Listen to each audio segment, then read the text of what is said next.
We're joining you now to bring you a press conference from Boulder, where the FBI as well as Boulder Police are going to speak any moment now, updating us on the attack that happened earlier today.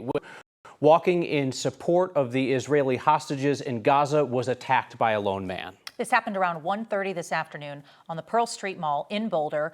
Public, middle of the day, lots of witnesses around. We don't have a clear number yet on the number of people who were injured. We've been told by people who were part of the group that were walking that about 5 people were injured. We know for sure from at least one hospital, University of Colorado Hospital, that 2 people were transported there. We know a suspect is in custody. That person has not been publicly identified yet. And we know that the Pearl Street Mall and many blocks surrounding that area tonight are still under evacuation orders. Let's listen into this press conference now. This is Special Agent for the FBI, Mark Mekelchek. Injured in this tragedy. We have surged resources and personnel to the scene. Our special agents, our victim specialists, and evidence response teams are doing everything they can to assist our law enforcement partners. In the coming days, we will continue to support the victims and help uncover the events leading up to this terrible attack. Know that we stand with you, we grieve with you, and we are here to help for as long as it takes. We're early in the investigation, but some details have emerged. I'm able to confirm there are 6 victims, ages 67 to 88. All of them have been transported to local hospitals. This attack happened at a regularly scheduled weekly peaceful event. Witnesses are reporting that the subject used a makeshift flamethrower and threw an incendiary device into the crowd. The suspect was heard to yell, "Free Palestine," during the attack. The subject has been identified as Mohamed Soliman, and he's 45 years old. The FBI is processing the crime scene and the subject vehicle and interviewing key witnesses. We're assisting Boulder Police in providing technical, analytic, and additional forensic resources. As a result of these preliminary facts, it is clear that this is a targeted act of violence, and the FBI is investigating this as an act of terrorism. Sadly, attacks like this are becoming too common across the country. This is an example of how perpetrators of violence continue to threaten communities across our nation. It's our job, the FBI, the Boulder Police, and our law enforcement and community partners, to bring these criminals to justice and keep our communities safe. We're asking for the public's help as we continue to investigate this horrific act of violence. I'll direct anyone that has phone calls, that wants to make phone calls, to 1-800-CALL-FBI. And if you have digital evidence, whether that is video or social media posts or anything that can help the investigators, please send that to fbi.gov/BoulderAttack, BOULDERATTACK.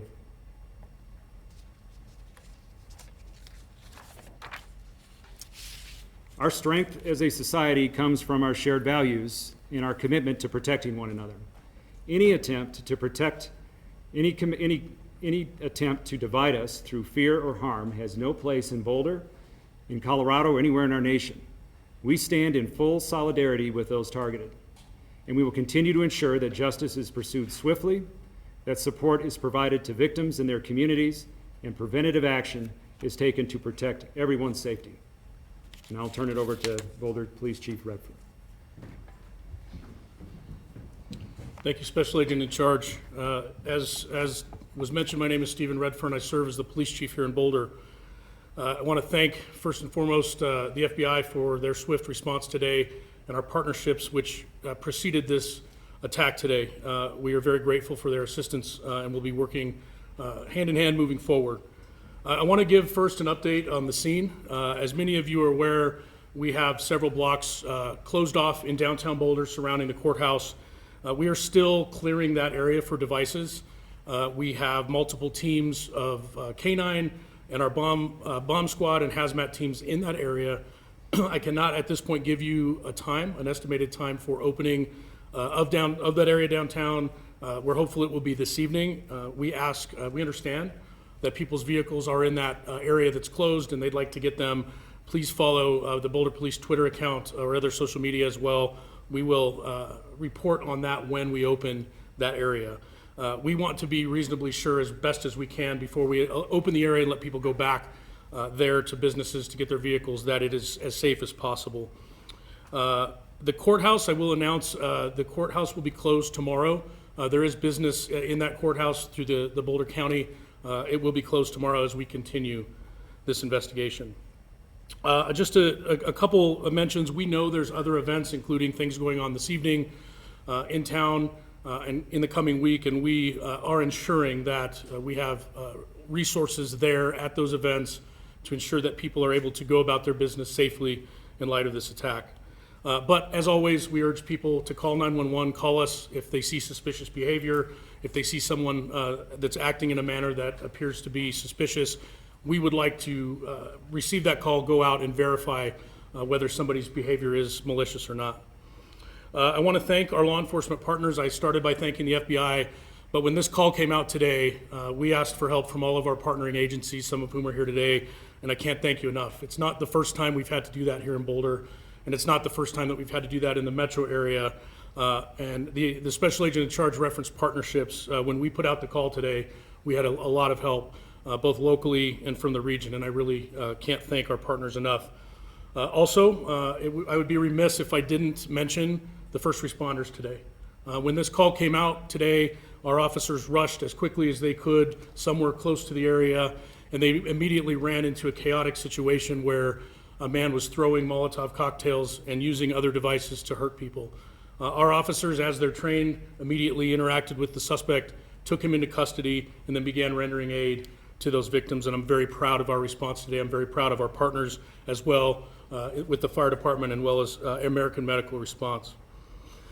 Before we take some questions, I just want to say that Boulder is not immune to tragedy, sadly, and I know a lot of people are scared right now. A lot of people are upset and questioning how this happened and why. All I know is Boulder has recovered before from acts of violence, and we will again recover. I urge the community in this time to come together. Now is not the time to be divisive, and we will continue to ensure community safety along with all of our partners. To echo the special agent in charge comments, our hearts go out to everyone affected today. Here and in Colorado, we understand that this has a ripple effect in many communities, and we are continuing to stand with and support the victims affected today by this attack. With that, I think we'll turn it back over to our public information officers.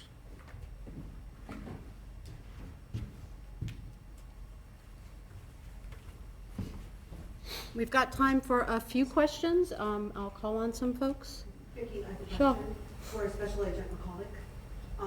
Is there any information that could indicate that this individual that is in custody is linked to a greater network or any particular group? Not at this time. The subject is in custody, but this will be a thorough and complete investigation, and those checks are ongoing. Colleen? Could you please tell us the spelling of this suspect's name and what custody he's in? Is he going to face federal charges or state charges? What's next for him? Got it here.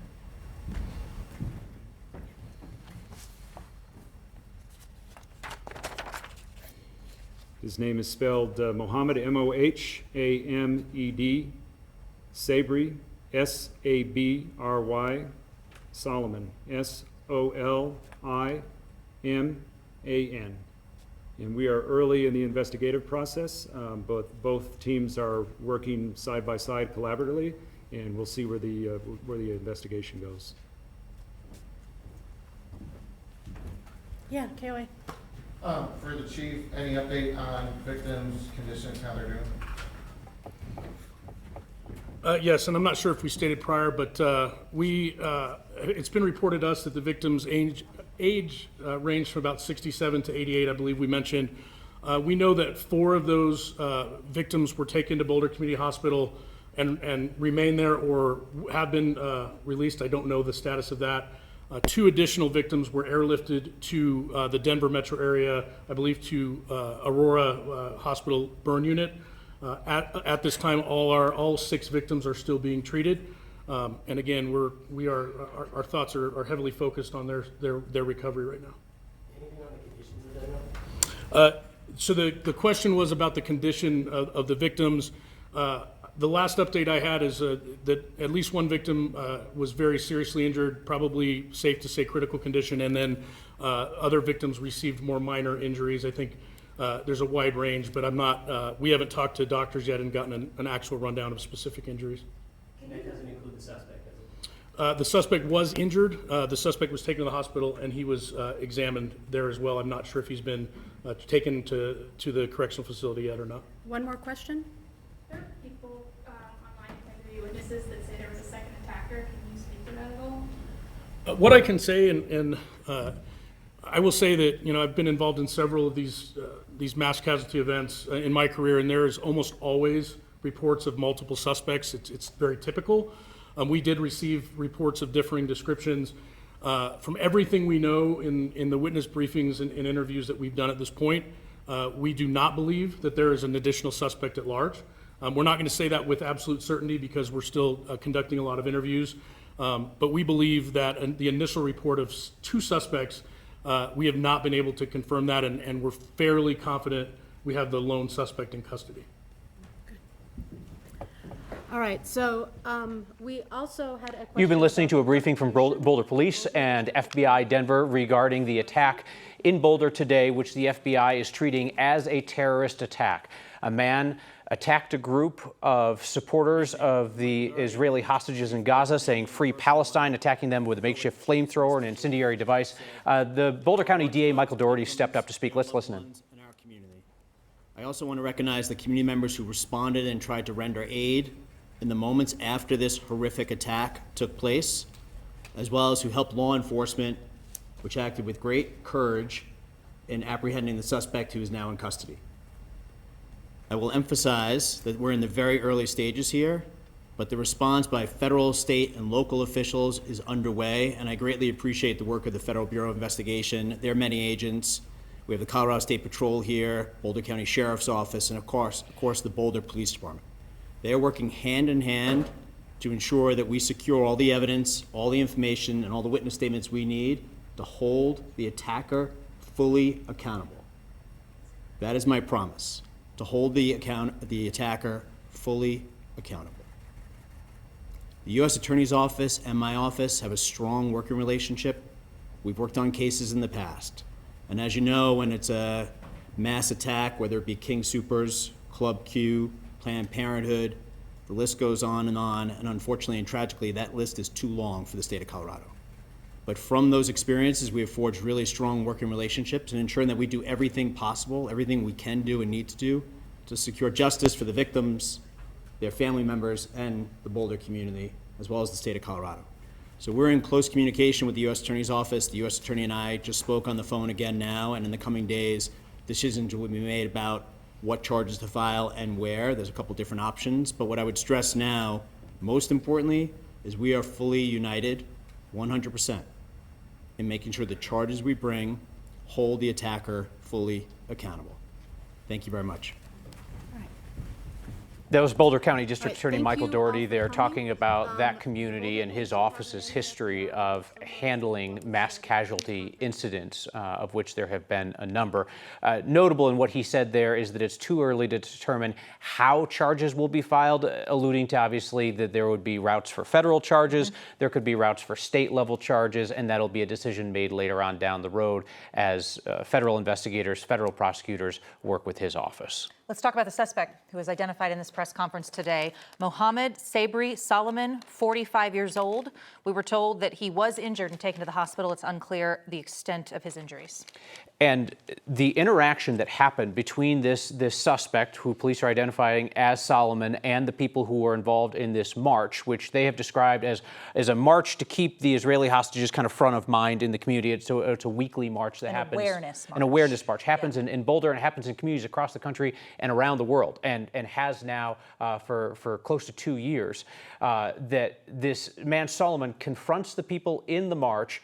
The FBI special agent in charge talked about him using a makeshift flamethrower as well as an incendiary device. Witnesses have described it as similar to a Molotov cocktail, but a couple of means to try and set people on fire there. And what followed according to the witness videos that we've reviewed, was a confrontation with this man screaming at people in the march. And then you also had people trying to intervene to try and de-escalate the situation. And I think that may have been where some of the concern came about a second suspect. You heard authorities there say that they do not believe that there was a second suspect. It is not unusual in situations like this where there's a lone attacker for the confusion to lend the idea that there are multiple attackers. And in this case, you could easily see how just watching the eyewitness videos, they could have thought that the intermediary was also somebody who was posing a threat. But again, 6 victims, all older folks, 67 to 88 years old. 4 of them went to Boulder Community Hospital where they're being treated for their injuries.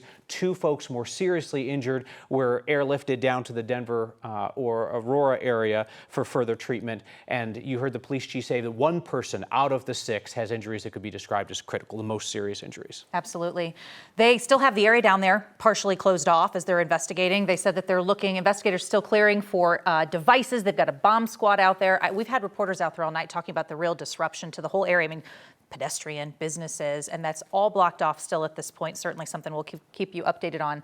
The police chief said a couple hours ago, it's just not safe. It's not safe for people to be in that area right now. This investigation's certainly not over. Let's watch one of those videos from the scene where you see the man who is taken into custody by Boulder Police shouting at the people involved in this march. Something! We're here, brother. We're here. We can't do nothing about that. We can't do nothing. We can! Not here! You have to answer this! Not here, bro! You're not! I'm taking video right now. He was wearing an orange suit with like something on his back. Spraying alcohol, spraying alcohol, but what he did was he made it look like he was here. He's making Molotov cocktails. And for us? Well, we can't do it when he's got Molotov cocktails on. If you are fighting, you have to. That's what he's got right here. Is Molotov cocktails. Right there.